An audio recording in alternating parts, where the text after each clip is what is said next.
What's up, everybody? Y'all now tuned in to another episode of Let's Rap with Kris Jamez, and I'm sitting here with the one and only, Spida. Yes, sir. Big Spida. Yes, sir. Big Spida. What's up? How you doing? I'm doing good, my brother. How you doing? I'm doing good. Like I tell everybody, glad for you to be here. Thank you. It's an honor for you to be on my platform. I really appreciate it. Yes, sir. Appreciate you. Yeah. So let's get into it. We met in band. That's when we first met. You know. Trombone, you played the saxophone, so of course Woodwind and Brad. But we used to always just joke around, me, you, Jerron, and all the other people in band. We just had fun. And I've always seen a different energy around you. I knew you was different. You know, and then we used to start, freestyling at the band hall. And I'm like, she nice. Oh yeah. She nice.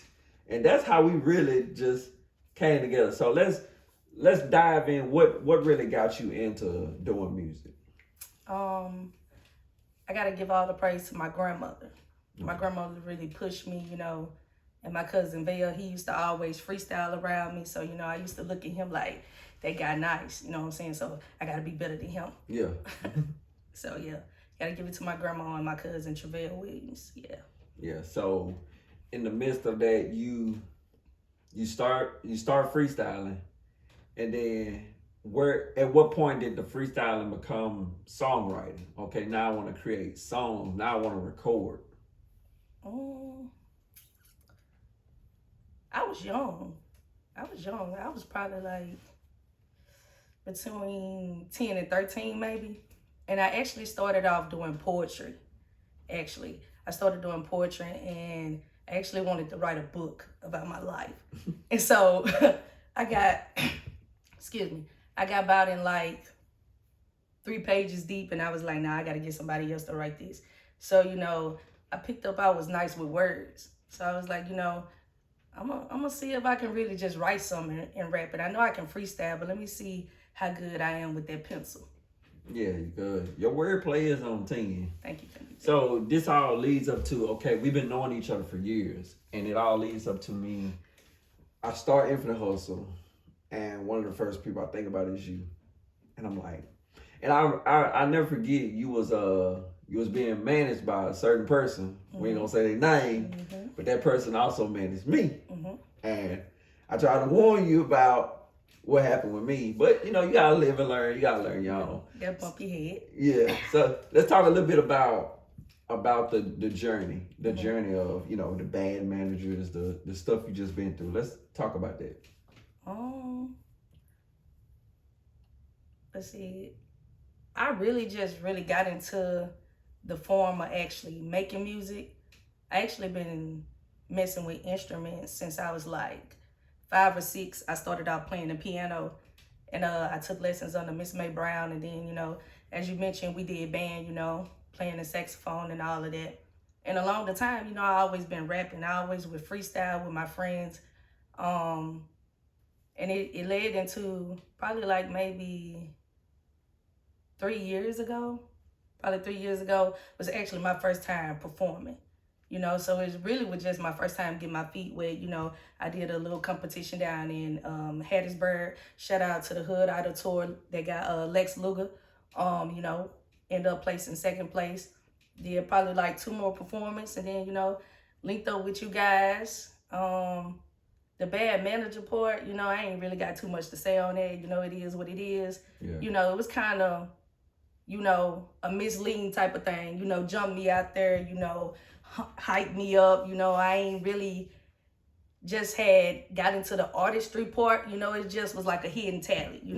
Music to me is like a hobby. It's like a first love. You know what I'm saying? It's kind of like, one of them, I got your back type of things, and then left me out there high and dry. So like I said, it is what it is, because what I'm saying, I'm the artist. The music don't make me, I make the music. So, I met you, and it's been up since then, you know what I'm saying? I'm on the right path, got some good guidance, and, it just one thing money to make. Yeah, hey, it happens. I missed that jet. Yeah, it happens. But, I was like, I wanted to prevent it, but I felt like I wasn't supposed to. And that's why God didn't allow you to listen to me. Because God was like, she has to learn.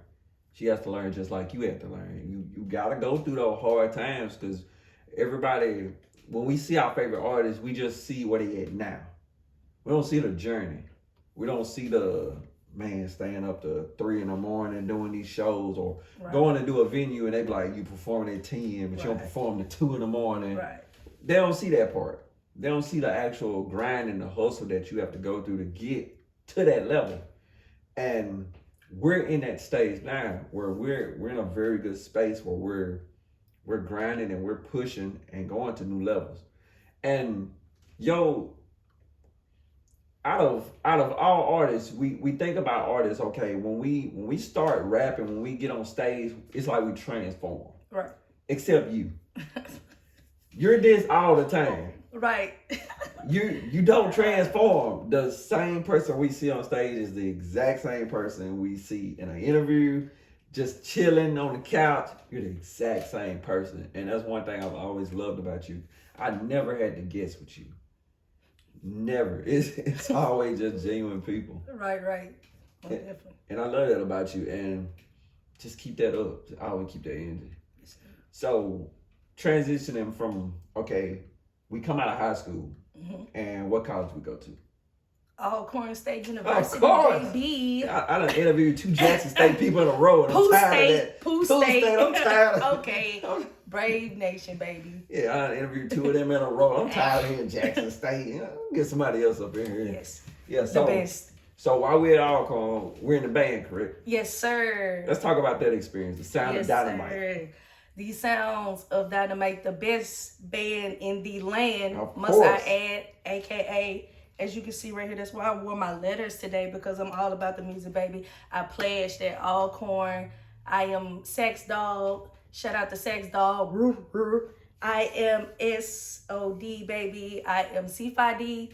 And I am also Tau Beta Sigma. Much love to the bands. It's all about Alcorn. It's all about Alcorn, baby. So, that was a, let me tell you, going to Alcorn and being a band at Alcorn kind of like gave me a new insight on music. For it's like in the band world, because we went to Brookhaven High School. It was more totally like different. roll step. We wasn't high stepping, baby. You know what I'm saying? It was all precision. It was all about sound and tunage. And when I got to Alcorn, let me tell you, it was a culture shock. It was way. I wanted to quit band, actually, because the first day I went in there, we also was under a new band director. My crab brother, my brother, KK side brother, Dr. Murray, you know what I'm saying, a great band director, a phenomenal leader, you know what I'm saying, just an all-around awesome man. He changed a bunch of our lives. He helped mold a bunch of our lives, not only on that field, but, just something like a father figure, you know what I'm saying? And the first day in band practice, I goofed out. But I remember in practice, you know what I'm saying, the first time he got up on that podium and said horns up, the first thing that man said was blow. And it was a disaster. It was a disaster. Like, I was like, ain't no way. But I really loved, the sounds of Dynamite made my experience at Alcorn, if that makes sense. Yeah, it's all about the SOD. And yeah. it's a drastic change. When you go from roll stepping to, high stepping, and, we got to do coordinates, and no, we're marching in pods now. It's totally different. You're like, man, what? It's all endurance. What is going on? And then when you're in high school band, they tell you, hey, bring it down. Okay. And sweat, hey, turn it up. Turn it ain't no limits, baby. Turn it it ain't all no the limits. way up. We stepping, yeah. And I love that, man. I love that sweat band. Because a lot of people haven't experienced that before. A lot of people have just only done the high school band. They don't know what the swag band feels like. It's totally different. It's another thing. It is totally different. And it brings out something in you. Yeah. It brings out another level of energy. Because it's a real family. Yeah. Yeah. Repping on colors. And of course, like you said, you play it. So tell me a little bit about that. To people who don't know what this is, explain it. Tau Beta Sigma, we are a national band, honorary, sorority. We basically, you know what I'm saying, we the background. We do the cleaning, the uniforms, being big sisters, to the freshmen, the younger females coming in, you know what I'm saying, just being that extra hand in the band. along with, you know, it's a sisterhood. It's a bond outside of family, you know. And I want to give a special shout out, you know, to my sorority, you know, Theta Gamma, you know, because those girls really didn't know my background. A lot of them still don't know my background, you know what I'm saying? But, you know, those girls actually became my family. That was like, you know, my first time actually like really just feeling like I had family, had somebody to have my back. So, you know, you can't listen to the rumors or nothing like that. It's your own experience for yourself, you know? So it's a good thing. It's not all about, you know, the music. It's not all about, you know, the strolling and the step shows. That's just the, you know, the little piece of the little plus of it. It's really about that family, that bond, you know. And shout out to my brothers too, KK side. I love you guys too, you know. The best loose necking, humpbacking brothers in the land at SOD, baby. Hey, it's all love, like you said. It's sisterhood and brotherhood. And I didn't really know too much about Greek life until my wife plays. When she plays, and I went to probate, and I was like, oh snap, this is dope. Like this is family. Like they walk around ripping those colors like, hey, they see somebody with their colors, you are family. Like, family. And those AKA, they rip that. They rip that pink and green.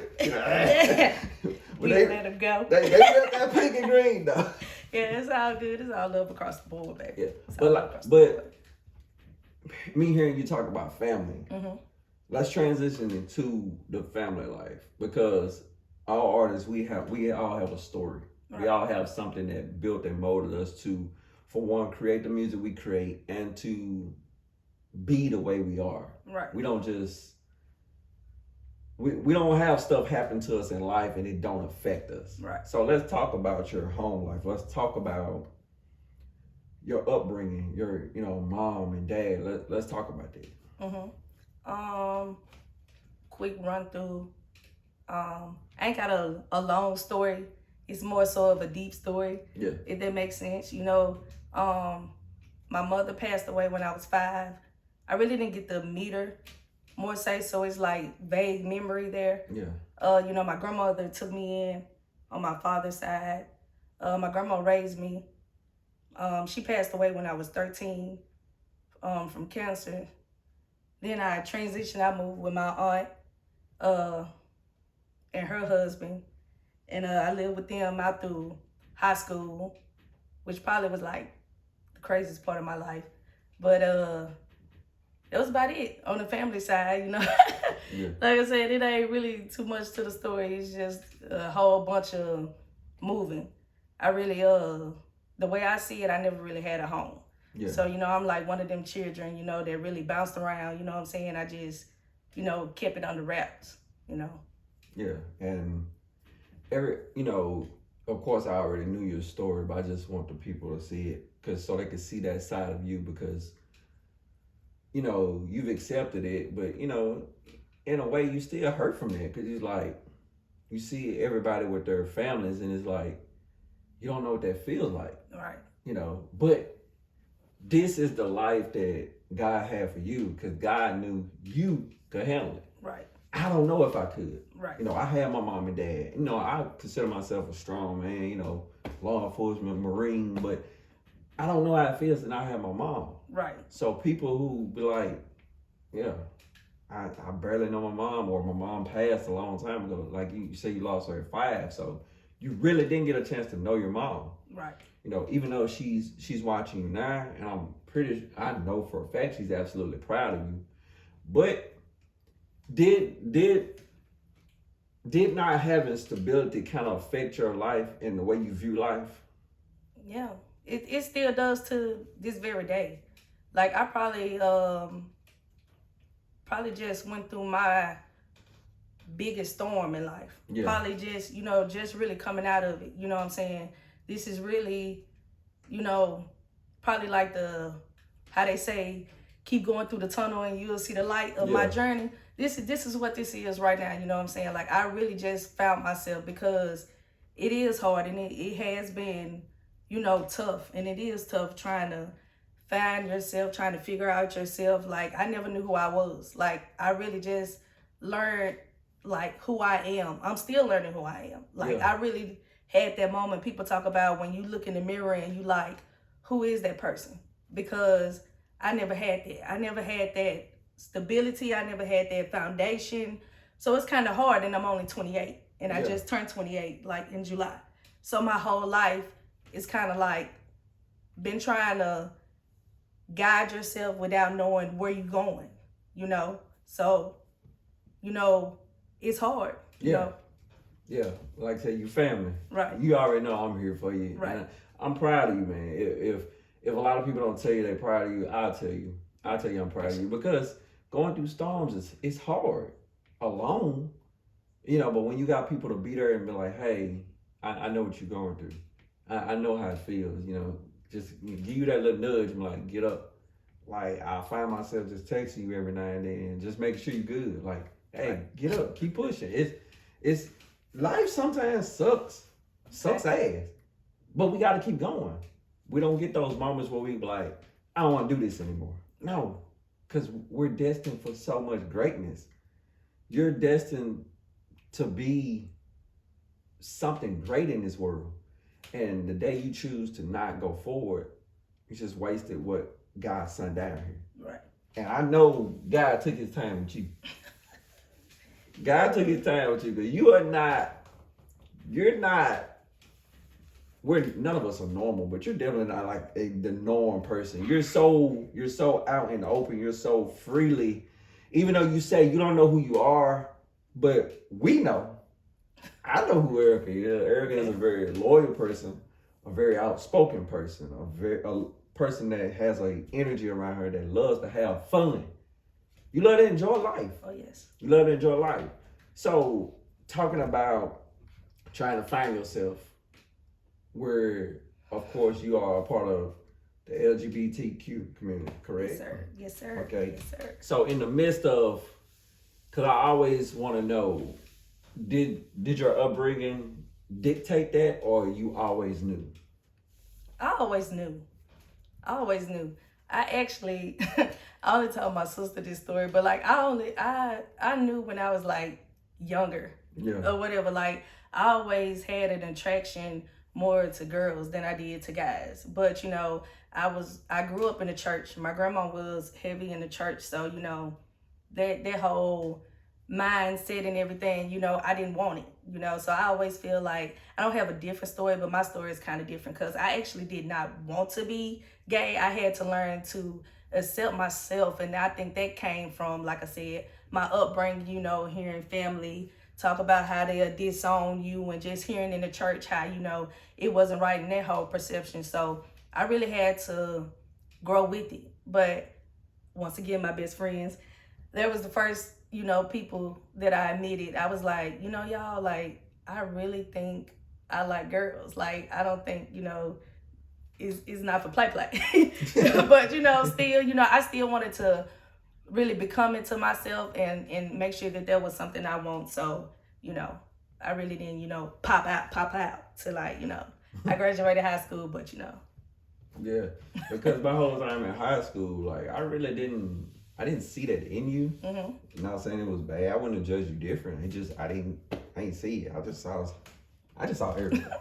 I love Erica. Okay. Hey, you know, and honestly, like, once you get to a point where you just, when you actually just know somebody, when you just have a love for them, you don't even see that.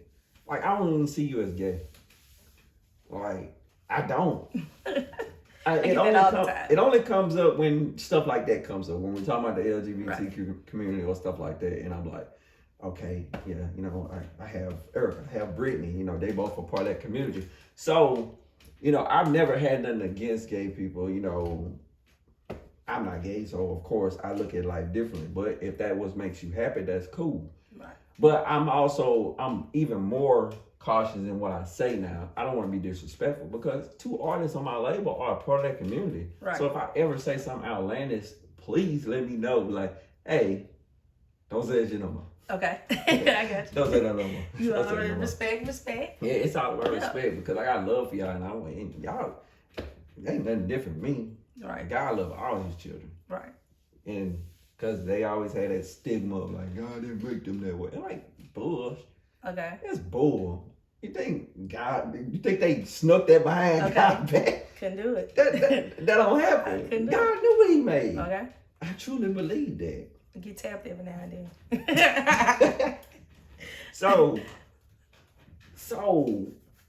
of course, being a part of that community, that kind of like the stigma of a traditional family, and kind of throws that in a different direction. So, what are your family plans? Do you and your girlfriend have plans to start a family one day, or that's just something way down the line?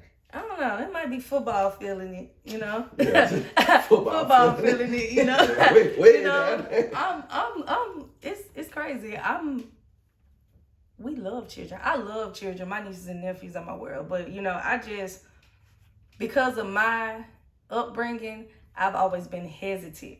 Yeah. Like that's really my main reason on, you know, children. You know, not having my parents in my life and everything, and you know, that big letdown, and you just, you know, the mind trauma of that, and you know, having to grow out of that. You know, my biggest fear is to leave this world and my children have to grow up feeling like I felt growing up. Yeah. So, you know, I know it wouldn't happen. It wouldn't happen on my watch, but you know, that's just something that walks with me. Yeah. You know, I would never want that. Yeah, I mean, can't blame you for thinking that way, because you know, but you know, got a dog. Yeah, dog, that's my baby. Yeah, you gotta feed it, raise it, clean it, all that stuff. Pretty much the same thing. Yeah. Yeah. So, how long, and you and your girlfriend, how long have y'all been together? Ooh, we pushing 6 years now. 6 years. 6 years. Yeah.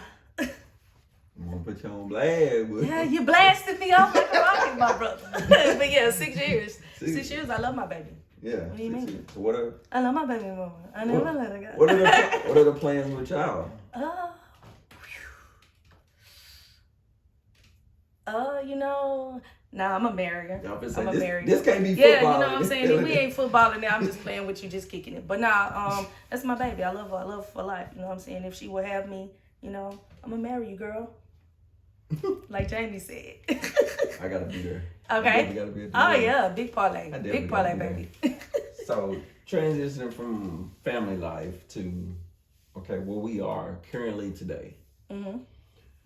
For the music, what are we working on? I got like 2 singles in the mix, you know, tying up some loose ends on that. So hopefully we can get a single coming out, you know, maybe a mixtape in the near, very close future, you know, just getting some things popping out there. I got a couple songs, you know, already out on a few mixtapes, you know, Audio Mac, you know, with my guy, SDZ. You know, that's one of my main men, one of my nicest producers. Check that guy out, you know.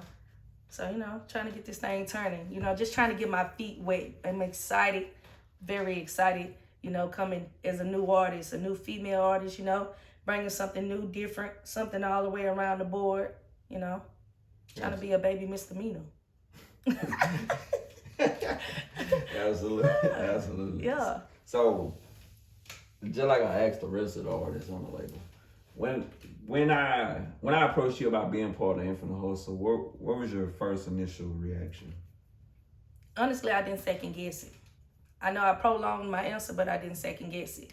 Because, like I said, I've always done music, but I never really had the confidence. I was really shy about music. Yeah. So, you know, nobody ever really knew I can just rap, you know what I'm saying? So I bounced around when I first made my first song. I kind of was just trying out different studios around the town and everything, working with different guys. And I don't want to say it that way, but I'm going to say it that way.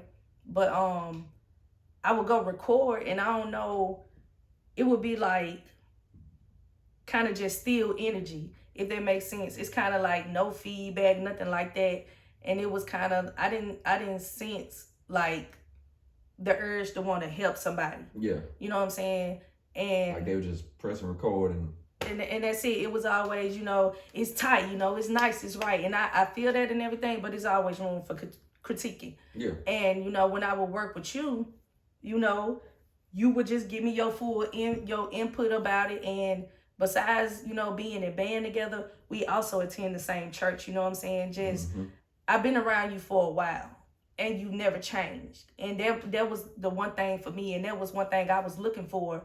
Because like I said, I knew I was nice with it, but I didn't really have the confidence in myself. And to me, like I said, it's a love for music. It's my passion. Music is my passion. I know music is my thing, but nobody around me seemed consistent with it. You know what I'm saying? Everybody was a yes man. Yeah. And I don't need a yes man. Like, not to say it that way, but to say it the way I knew I was nice. You know what I'm saying? I knew I was nice with the freestyle, but I needed guidance, you know what I'm saying, in the actual music, where I needed to know the steps of really how to do this the right way. You know what I'm saying? Because that's a whole different ball game, I'm just the artist. You feel me? And with you, that's what I felt. I felt like this was the push I needed. This was the motivation I needed. And like I said, outside of knowing you in the music world, I knew you personally. And a lot of guys done switched up, and it's always been the same Kris with you. And so I got a lot of respect for that. So I actually went with you not because of the music. I went with you because I feel like I trusted you with me as a person as well as an artist. I knew you weren't gonna straight me wrong. Yeah. So it was all way yes across the board, my mans. Yeah, appreciate that. It's all love. It's always been love, like, because when I first, like, I was with Slab Rider, and then I just woke up one day and I was like, you know what, or I want my own stuff. And she was like, what? And I was like, I want to start my own label. And she was like, it ain't gonna be easy, because you gotta paperwork, you gotta do this, you gotta get artists, studio, it's a whole bunch of stuff you gotta do. And I was like, I wanna do it. So I did it. I left my label, started my own, and I said this prayer. I said, God, please send me artists. And when I said that prayer, the next day, I already had artists. Because y'all was already in my face. It was Mookie, Tony, Erica. I was like, they already here. And then at the time when I first started it, that's when you was with old dude. I'm not even gonna say his name. I'm not giving him energy. But old dude. And I was like, okay, well, she with him, so I gotta stand off. The moment I saw that she was like, okay, that ain't going right, I was like, all right, let me dive in there and just put it in your ear. Yeah. I would love for you to be part of my team, man. Like I said, you joined the team and it's been up ever since then. So we are working on the singles, we are working on the EP, mixtapes, we're working on the group project, we got a lot of stuff working, What I didn't want to do is, because of course you're dope on the mic, I didn't want you to come in and just go straight to just start dropping damn songs, right, without a vision, without an actual trajectory where you trying to go with this.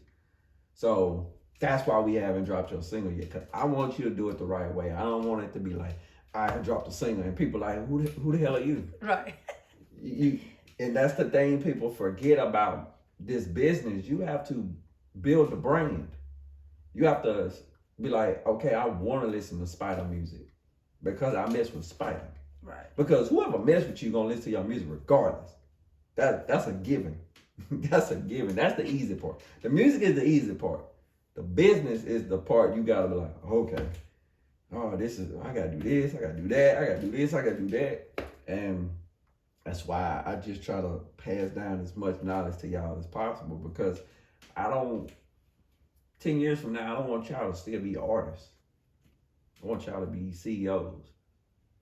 We all still gonna be part of Nfinite Hustle, but I want y'all to have y'all own stuff. I want artists I want some little spiders around here. I want you to build a nest. Okay. Build a well. For real. Build a well, which will be we gotta think of an idea of your stuff. It'll be dope. So, of course, with music, we always got those people that we look up to that motivate us. And who are some of the artists that you look to is like, inspiration? Like, who are some of your favorite artists that kind of be like, keep giving you that nudge to keep pushing? That's a tough one with me. Yikes.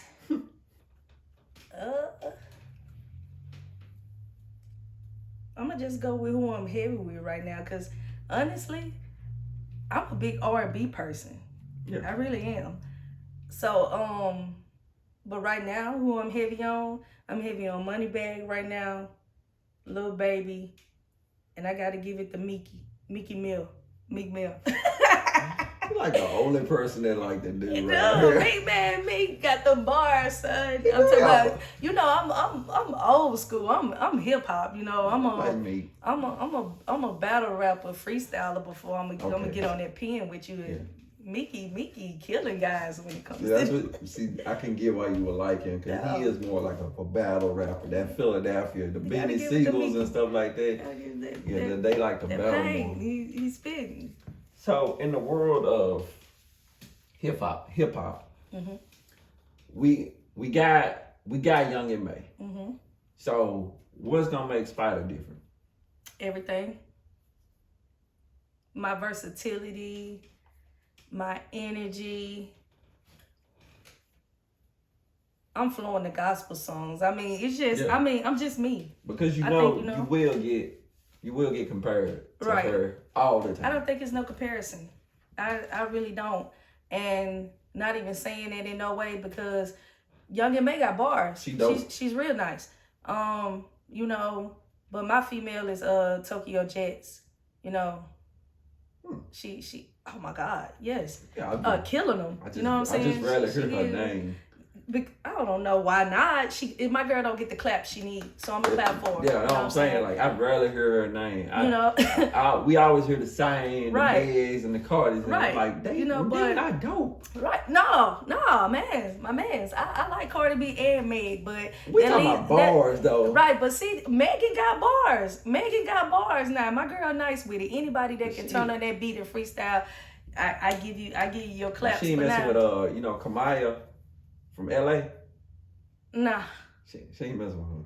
I'm gonna check her out. You got to check her out. I'm gonna have to check her out. She ain't messing with her. But now, my thing, see, that was my thing. Like, I feel like I can rhyme with anybody. Like, and see, that's what I said, go back to the versatility. Like, that's why I don't kind of just try to stick myself in a box. Yeah. You know, and that's why I also don't compare. Because I feel like, you know, everybody have their era. You know what I'm saying? Everybody got their little niche.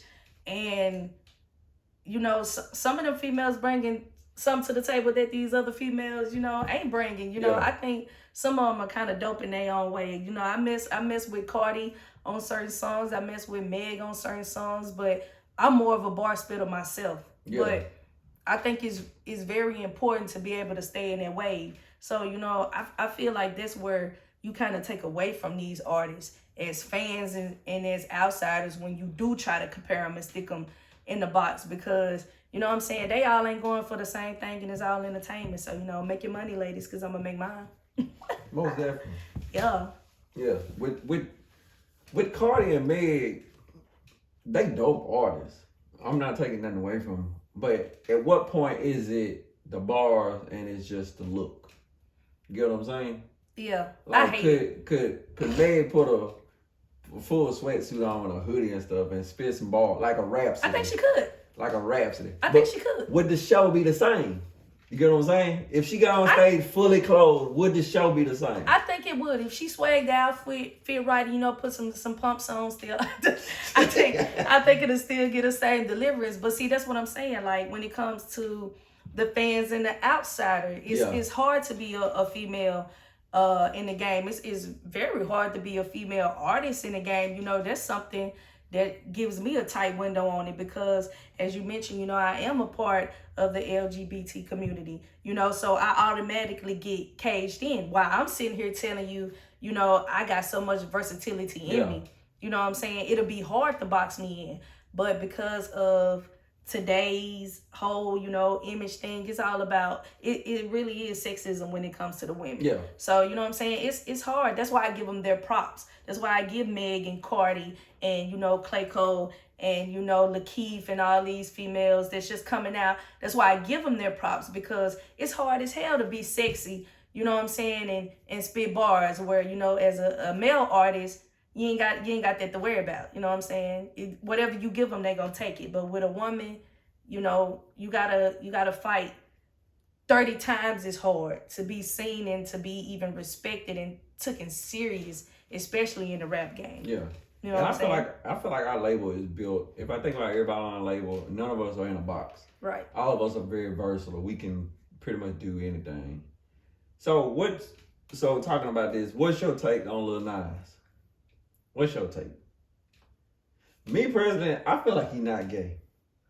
That could be just my opinion. I feel like, baby, honestly. it feels like he's just... I get that feeling sometimes, but I'm going to tell you this.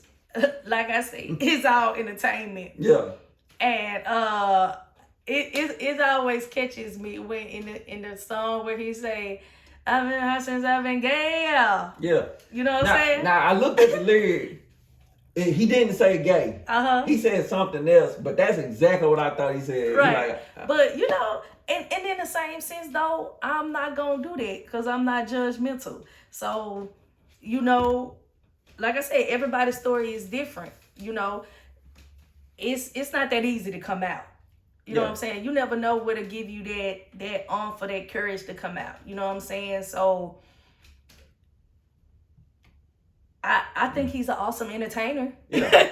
I think he's an awesome entertainer. I won't say just going for the lyrics, but when it comes to that man no business, he know how to make his money. And that's what I was gonna talk about. When he first came out and he started dropping those songs and started like openly just showing everything. Yeah, and I think he was like, already giving the signs. At first I was like, okay, what the hell?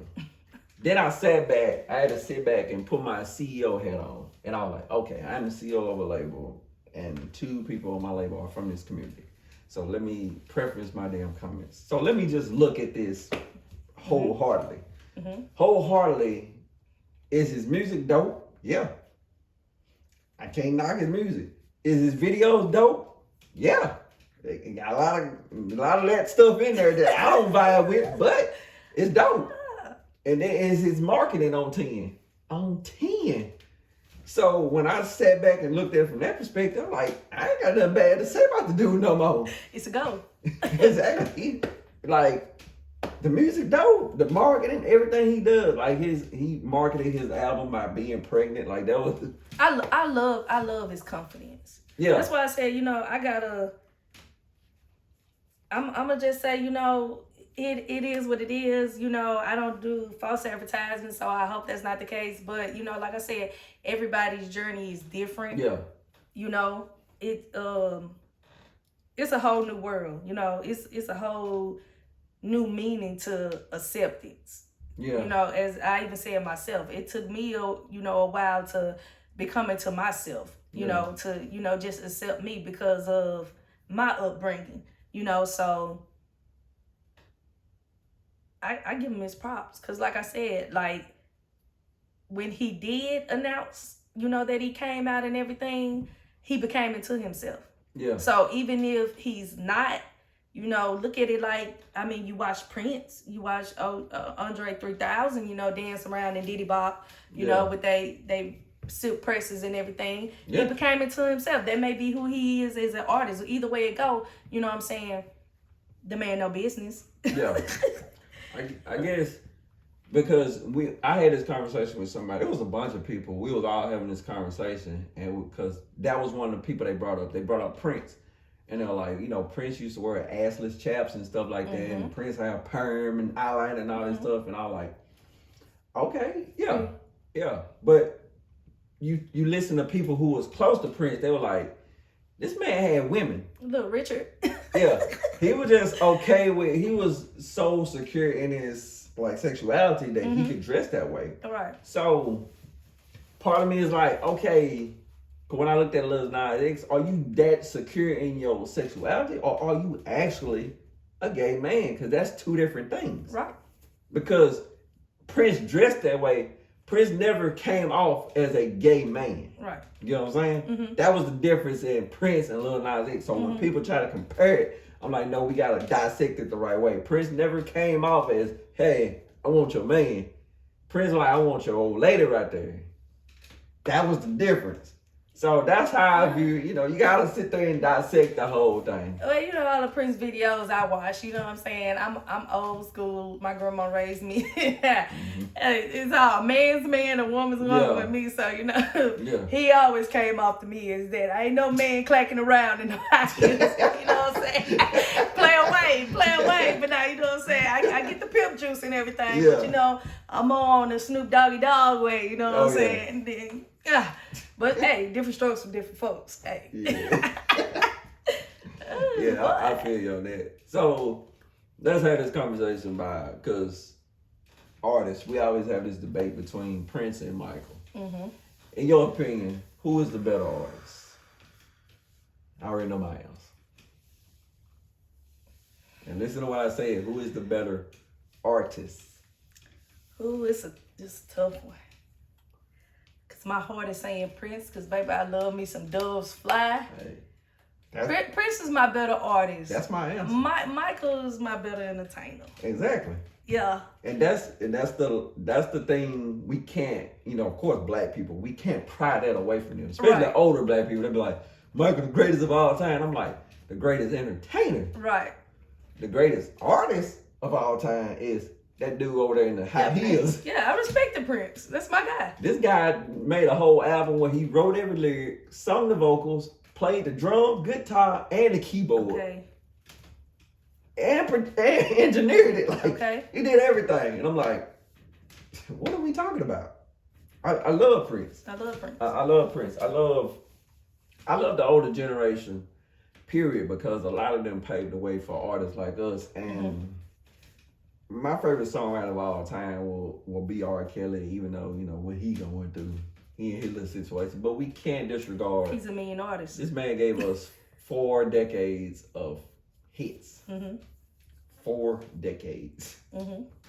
Whether it's Honey Love or Step in the Name of Love or Trapped in the Closet, we were listening to all of it. It's Wine for Me, because that might be my favorite R. Kelly song. Yeah, it was dope.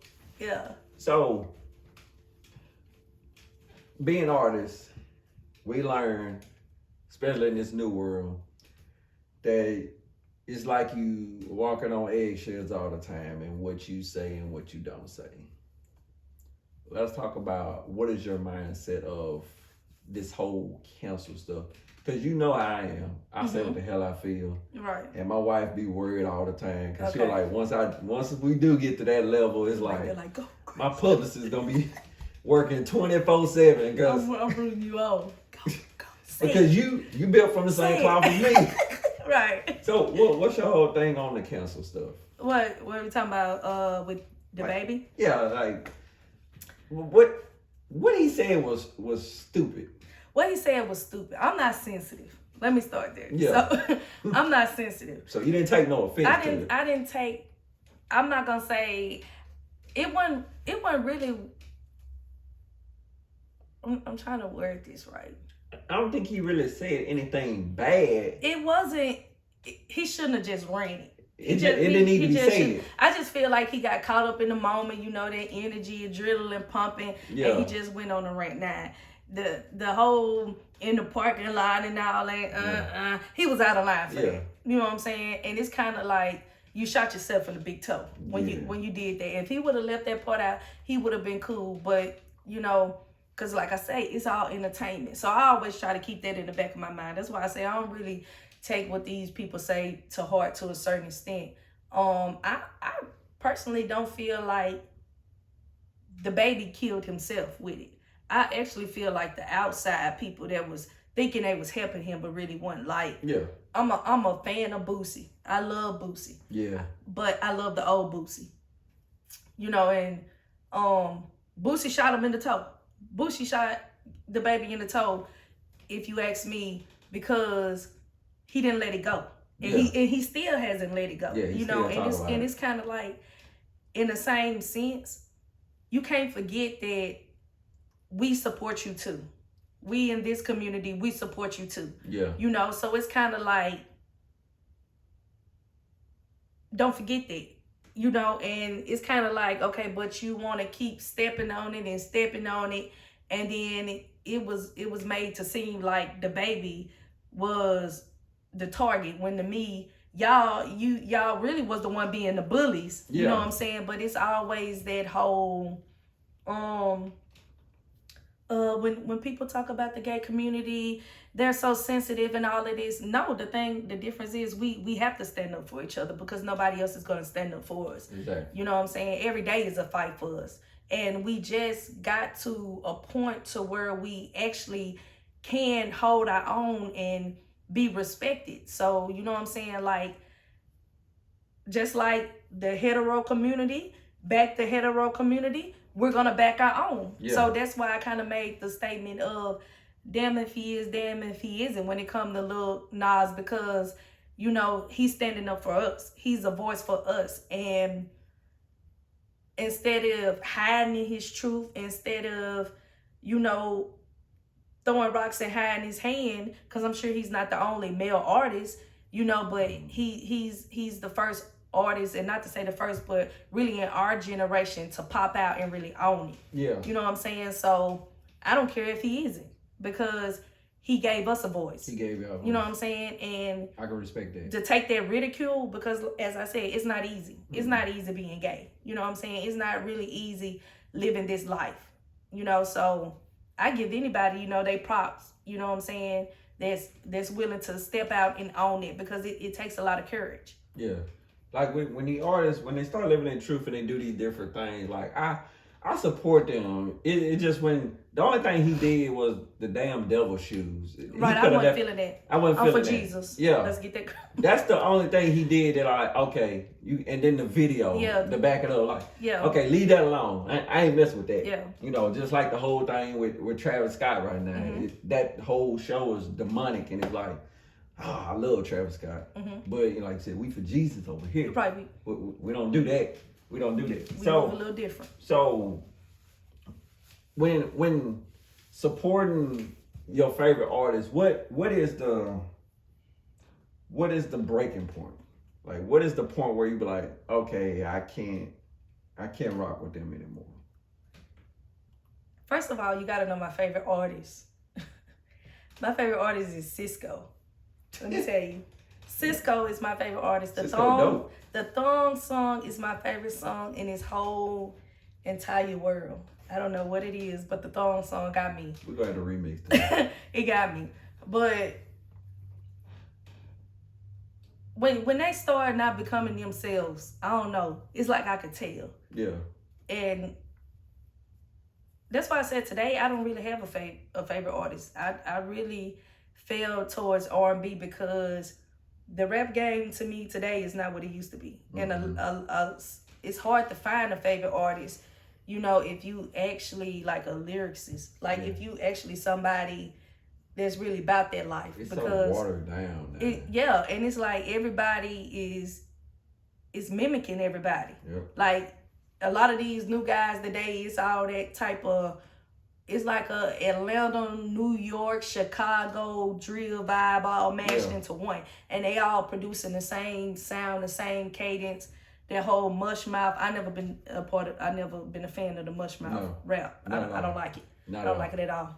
I hate it. I wish they would stop. So, you know, that'll be the thing for me. You know, once I start seeing them lose themselves as artists, you lose me.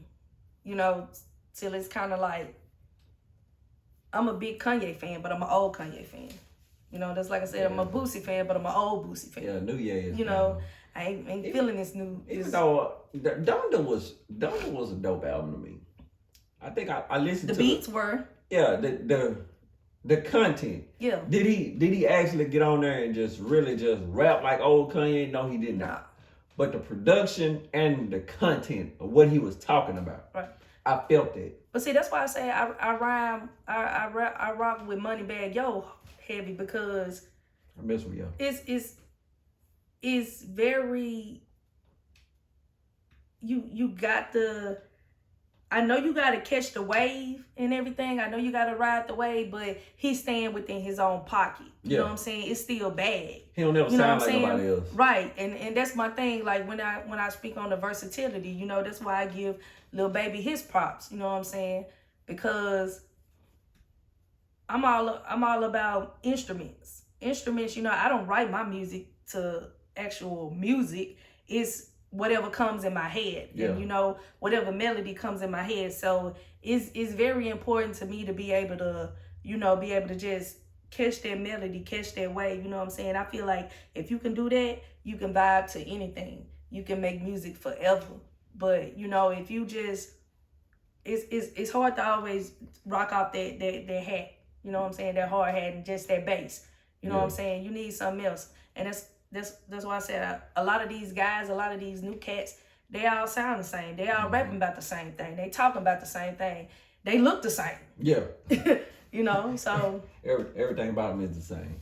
So as we get toward the ends, what are some of the overall goals for Spida in this music game? My overall goals are I just want to touch different people with my music. I want to make a song for everybody. I want to have a sound for everybody, a groove for everybody, you know.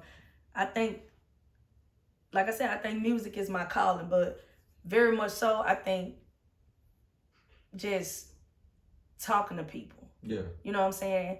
I got a way with words. You know, it's just finding the way to use my words. And I think, you know, that's the gift that God laid on me. You know what I'm saying? Is letting everybody know it's something, and it's a way out there for everybody. And I feel like I can do that with my music. You know what I'm saying? I can turn up with you in the club. You know what I'm saying? We can sit in the car and vibe out. I just want to, my goal is just to touch the world. It's to make a difference with my words. Hey, you absolutely will. I got absolute faith in it. You was one of the people that I ain't never second guessed. I ain't never questioned. It's just all love with you. And I'm just so excited to be on this journey with you. And, you know, like I said, once again, before we end it up, I'm proud of you and I love you. Love you. So I love. It's been another episode of Let's Ride with Kris Jamez with Big Spida. Big Spida. And we out. The big one.